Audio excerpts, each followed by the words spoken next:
محبت سے دکھ تک ہم دو تھے اور ہمارے بہت سے خواب تھے۔ سچ پوچھو تو ہم بہت سے لوگ تھے اور ہم جینا چاہتے تھے۔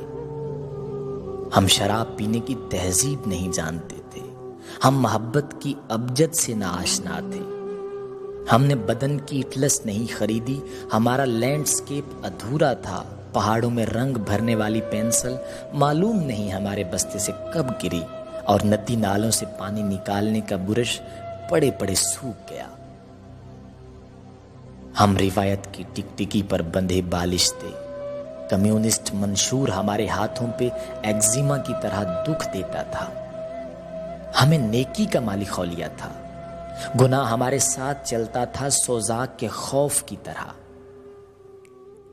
ہم محبت کرنا اور متوسط طبقے کے خانوں میں بڑی ذہنیت کے ساتھ بڑے پن کا جھنڈا اٹھائے تھے۔ وقت کا تھوک ہمارے پرچم پر ٹک گیا ہے۔ ہم ہنسنا نہیں جانتے تھے، ہم نے کبھی پورے وجود سے ایک دوسرے کی آنکھوں میں آنکھیں ڈال کر کسی کو نہیں چوما۔ ہمیں خود سے محبت کرنے والوں کے پسینوں سے گھن آتی تھی۔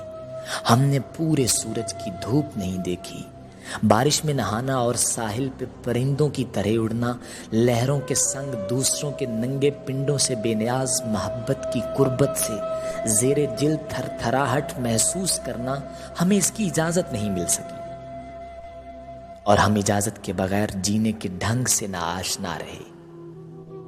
ہم بلب بجھا کے ننگے ہوتے تھے اور اجلت میں بچے پیدا کرنا چاہتے تھے۔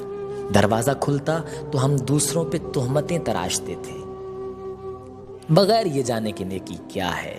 ہم دن بھر اپنے بدن سے وہ گناہ دھوتے تھے جو ہم نے کبھی نہیں کیے۔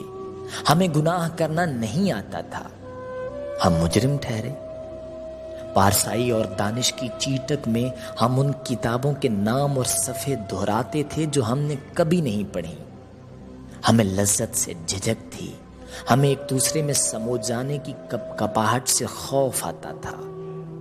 ہم عورت ہونے پر شرمندہ اور نہ مرد ہونے سے ڈرتے تھے۔ مڑ کر دیکھنے میں اب کوئی حیرت نہیں ہوتی کہ ہماری شاعری میں بہت سی تلچھٹ، ہماری سیاست میں بہت الجھاؤ اور ہماری زندگیوں میں بہت سا دکھ تھا۔ جاہت مسعود۔